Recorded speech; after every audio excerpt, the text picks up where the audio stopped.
Panorama group, जो सोचता है वो करता है।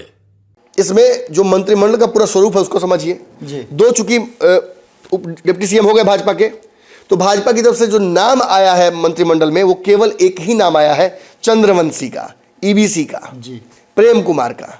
प्रेम कुमार जो पिछले समाज से आते हैं उनको ये मौका दिया गया। 7-8 बार जीत करके भी आए 7 बार जीते हैं और पूर्व में एक बार सीएम कैंडिडेट भी थे भाजपा के घोषित थे और आवास अभी तक नहीं छोड़े आवाज नहीं छोड़े थे और नीतीश के बहुत करीबी में से है। पहले भी नीतीश कुमार इनको और अश्विनी चौबे को मंत्री बना चुके हैं परसों और इनकी मुस्कान भी बता सच दी। पूछिए तो ये इंतजार ही में थे। इनके पुत्र की शादी भी कुछ दिन पहले हुई है।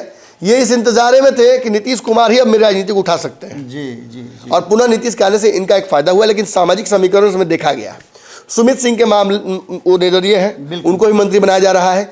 वो भी एक सामाजिक समीकरण देखकर बनाया जा रहा है। नीतीश भी राजपूत समाज को चाहते हैं कि वो उनके साथ सटा रहे। जी जी। उसके अलावा और प्लस वो अशोक चौधरी के थोड़ा सा करीब है, तो वो भी एक मामला उसमें बनता है। इसके अलावा आप देखिएगा श्रवण कुमार को लाया गया है। श्रवण कुमार उस लवकुश समीकरण को साधने के लिए इसमें लाए गए हैं जिसका नीतीश कुमार हमेशा से पक्षधर है जी, और उनके करीबी भी है नीतीश कुमार। विजेंद्र यादव को लाया गया है जी। विजेंद्र यादव समाज का रिप्रेजेंटेशन करेंगे, प्लस नीतीश कुमार के जो भागने वाले विधायक थे उनको रोकने वाले यही होल्ड करके रखेंगे। खबर तो ये है कि भगाने वाले भी यही थे, रोकने वाले भी यही थे। जी। तो इनका भी नाम इसमें दिख रहा है आपको। इसके अलावा इसमें विजय चौधरी का नाम है। विजय चौधरी के बिना आपको पता है, विजय चौधरी के बिना नीतीश कुमार मूव नहीं करेंगे। एक आदमी उनको चाहिए कि भाई अब बोलेंगे तो खराब लगेगा। कोई सदन में मैंने अगल बगल कहीं कुछ देना ही है तो कागज पत्र बैग उग तो किसको देंगे? जी, सही बात। एक तो रखेंगे ना अपना आदमी। और किसका नाम है बाबा? उसका संतोष कुमार सुमन का नाम है। संतोष, देखिए संतोष मांझी का नाम तो लगभग तय था। आगे चल के मांझी को एक और मंत्रिमंडल मिलेगा ही मिलेगा, वो भी तय है। तो संतोष सुमन को जो फिलहाल मिला है वो भी एक बड़ा रिप्रेजेंटेशन है समाज का, वो भी यहाँ पर किया जा रहा है। और तो किसी का नाम नहीं है बाबा? नहीं, और किसी का नाम नहीं है नमन जी। 8 लोगों के नाम की चलिए ये नाम है, ये सामाजिक समीकरण, इसमें पावर मूव अपना अपना सबका है। लेकिन जो नाम नहीं है, जो लोग आकर भी नहीं आएंगे, जो शामिल होकर भी शामिल नहीं होंगे, माने कार्यक्रम में शामिल होंगे लेकिन सरकार में शामिल नहीं होंगे, जो कैंची चलाई नीतीश कुमार ने, जो भाजपा ने कैंची चलाई, अपने से भी कुछ लोगों ने अपने पैर पर कुल्हाड़ी मारी, उनकी भी चर्चा करेंगे। चिराग पासवान को जेपी नड्डा लेकर आ रहे हैं। देखिए संशय बरकरार है चिराग पासवान को शपथ लेने को लेकर। चिराग पासवान डिप्टी सीएम ही बनेंगे तो बनेंगे। जी बिल्कुल बिल्कुल। सीएम तो उनको बना नहीं रहा कोई, और मंत्री वाली बात तो संभव ही नहीं है। नमन जी, एक बिहार में मैं थोड़ा सा बता दूं, एक और बात मैं यहाँ बोल दूं कि चिराग पासवान की तरफ से अगर किसी को मंत्री बनाने की बात भी की जाएगी तो चिराग पासवान उसको डिनाई ही करेंगे। एक बात यहाँ समझना पड़ेगा आपको, चिराग पासवान के लिए या तो ये अब तक की सबसे बड़ी जीत हो सकती है, इस सरकार का हिस्सा नहीं बनना उप मुख्यमंत्री के तौर पर, या ये उनके जीवन का सबसे बुरा फैसला हो सकता है राजनीतिक रूप से।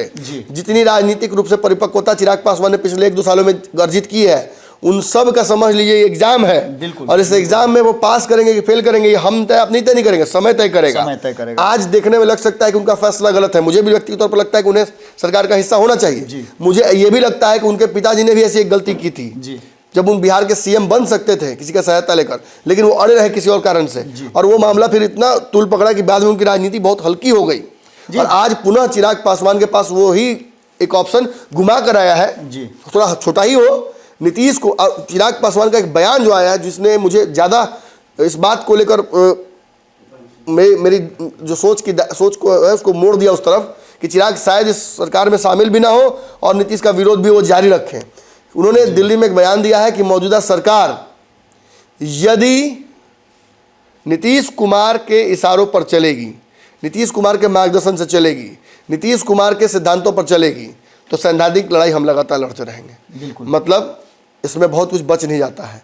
यदि अमित शाह, नरेंद्र मोदी और जेपी नड्डा की बात नहीं सुनते हैं, वो चीज़ें ठीक है, सरकार का हिस्सा नहीं बनना एक बड़ा मैसेज होगा, लेकिन अगर इसके बावजूद ये लड़ाई लड़ने की तैयारी कर रहे हैं तो फिर चिराग पासवान जी को और इस एनडीए गठबंधन में उनके भविष्य को लेकर मैं आगे विश्लेषण करूंगा और फिर वो बेहतर समझा पाऊंगा उस स्थिति में। क्योंकि फिलहाल मुझे फिर लगता है कि फिर ये एक तरीके से मतलब समझ लीजिए कि ये ready to cross that bridge Chirag ने कहा था। बिल्कुल। और मुझे लगता है तब फिर वो उस ब्रिज के मुहाने पर खड़े हैं, और जब खड़े हैं तो फिर वो पार करेंगे ही करेंगे। बिल्कुल। दूसरी तरफ देखिए इंतजार क्या कर रहा है, थोड़ा समय ले लूँ और इसमें दूसरी तरफ इंतजार उनका क्या कर रहा है, तेजस्वी यादव।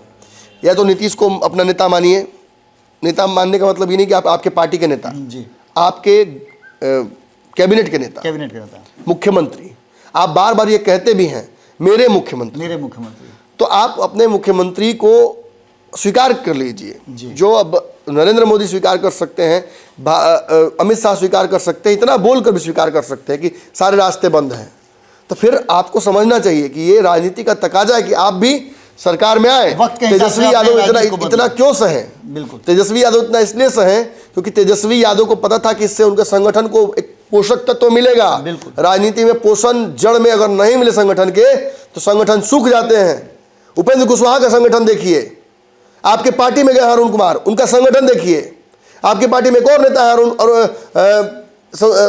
नीतीश कुमार सतीश जी, उनके संगठन को देखिए। कई लोग कई पार्टियों से आपके पास आए हैं, उनके संगठन, उनके राजनीति को देखिए। अगर जड़ में पोषक तत्व राजनीतिक में नहीं आता है किसी पार्टी के तो वो पार्टी लहलहा नहीं सकती है। खैर, लंबा संघर्ष अगर चुनना है तो तेजस्वी यादव भी आपके साथ संघर्ष करने के लिए ही है। और दूसरी तरफ आप जाने का मतलब कि चूंकि गठबंधनों का दौर है तो अगर दूसरी तरफ आप जाते हैं तो वहां भी इंतजार आपको एक ऐसा बड़ा ताकत कर रहा है जिसके अधीन ही आपको जाना पड़ेगा। बराबर में तो आप वहां भी नहीं जा सकते। चलिए नमन जी, ये जितने भी बातें आपने कही उसमें दो सवाल मेरे मन में आता है कि बिहार दो बातों के लिए बड़ा मशहूर है।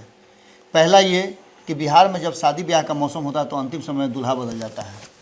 कहीं ऐसा तो नहीं कि चिराग पासवान वही दूल्हा हो जिनको लेकर के आ रहे हों? नहीं, ये अब संभव नहीं है। संभव नहीं लगता है, ये संभव नहीं है बाबा। ये जेपी नड्डा अगर लेके आ रहे हैं, अमित शाह भी ने भी प्रयास किया, समझाने की कोशिश यही हो रही थी। देखिए, बाकी सभी लोगों से कहीं ज़्यादा इज्जत चिराग पासवान को दिया भी जा रहा है। बिल्कुल। उपेंद्र कुशवाहा को जाकर समझाते हैं नित्यानंद राय, फिर साधने जाते हैं। जीतन राम मांझी को तो फोने पर साधा जाता है। तो इसका सीधा मतलब ये माना जाए कि जो 8 लोगों की शपथ ग्रहण होनी है उसमें से जो संख्या बल है उसमें से 3 इधर और 3 उधर, 6। हाँ, जो भाजपा की तरफ से नाम काटे गए हैं वो भी चौंकाने वाले हैं। बिल्कुल। मंगल पांडे का इसमें नाम लगभग तय था। मंगल पांडे है, नितिन नवीन है, नंदकिशोर यादव है, इन सारे लोगों के नाम अभी रखे गए हैं। इनमें से कुछ लोग, कुछ किसी एक की लॉटरी तो विधानसभा अध्यक्ष के तौर पर भी लग सकती है। जी, वो भी एक बड़ा सवाल है। और दूसरी तरफ विधान परिषद के अध्यक्ष तो मुझे लगता है वो बदलेंगे नहीं। एक और इम्पोर्टेंट बात नमन जी, इसके बाद हम समाप्त करेंगे। क्या आपको लगता है कि जो कोटा जो था मंत्रिमंडल का आरजेडी के पास, जो भारतीय जनता पार्टी से छूट करके मिला था जब 2022 में नीतीश कुमार उधर शिफ्ट हुए थे, तो वही सीटें दे दी गई थी, वही मंत्रालय दे दिया गया था आरजेडी को, क्या वही मंत्रालय फिर से वापस होगा या कुछ मंत्रालय में फेरबदल भी होगा? नहीं, भाजपा बेहतर मंत्रालय खोजेगी जी। मुझे लगता है कि कल से परसों से मैं कह रहा हूँ कि स्वास्थ्य, मुझे लगता है कि शायद सम्राट चौधरी के पास हो। स्वास्थ्य हो तो स्वास्थ्य तो ऑलरेडी उनके पास, उनके कोटे में आ ही रहा है ना जी। क्योंकि आरजेडी वाले मंत्रालय की मैं बात कर रहा हूँ। इसमें सबसे मुख्य बात जो है ना वो ये है, आरजेडी था उनके पास ना, आरजेडी के पास ही स्वास्थ्य था ना। हाँ, स्वास्थ्य उन्हीं के पास जाएगा। आरजेडी के पास भी था और पहले बीजेपी के पास भी था। तो स्वास्थ्य उन्हीं के पास जाएगा। स्वास्थ्य उन्हीं के पास जाएगा। शिक्षा वो अपने पास रखेंगे। शिक्षा मुझे लगता है कि नीतीश कुमार अपने पास रखेंगे क्योंकि के पाठक वाला एक मामला है जी, वो सामंजस्य बन नहीं पा रहा है। हो सकता है कि आगे चलकर अशोक चौधरी को फिर से जिम्मेवारी उसकी दे दी जाए जी। तो इसका सीधा सा मतलब है कि कमोबेश अगर देखा जाए तो नीतीश कुमार यानी जदयू और बीजेपी के पास जो पहले 2022 से पहले मंत्रालय थे उन्हीं मंत्रालयों में आपस में बंटवारा होगा। और 8 ये लोग जो शपथ ले रहे हैं इसके बाद बहुत जल्दी रीशफल हो सकता है मंत्रिमंडल। रीशफल क्या एक्सटेंशन होगा और अप्रत्याशित रूप से जल्दी होगा। मतलब आप एक्सपेक्ट नहीं कर सकते उतनी जल्दी ये होगा सब कुछ। मांझी को भी साधना है, एक मंत्रिमंडल से मांझी साधेंगे नहीं। और फिर देखिए सरकार तो आप ओथ ले लेगी जी। 19 विधायक वहां बैठ गए कांग्रेस के एक जगह। नमन जी, एक और बड़ी बात सामने आ रही है जिसकी चर्चा हम लोग आगे करेंगे, लेकिन थोड़ा सा लेआउट मैं दे दूं कि इसी जून के महीने में जैसे ही लोकसभा का चुनाव खत्म होगा तो 12 से ज़्यादा जो सीट हैं वो एमएलसी के खाली हो रहे हैं जी जी। उसको लेकर के भी बहुत सारी बातें चल रही हैं। तो चलिए अभी के लिए इतना ही। इस विशेष पंचनामा में हमने कोशिश किया आपको वो जानकारी देने की जो अब तक पब्लिक डोमेन में नहीं आई है। अब इसके आगे जो भी कहानियां होंगी वो हम आपको बताते रहेंगे। ऐसे ही पंचनामा और विशेष पंचनामा जारी रहेगा। बहुत बहुत धन्यवाद, नमस्कार। पनोरमा ग्रुप, जो सोचता है वो करता है।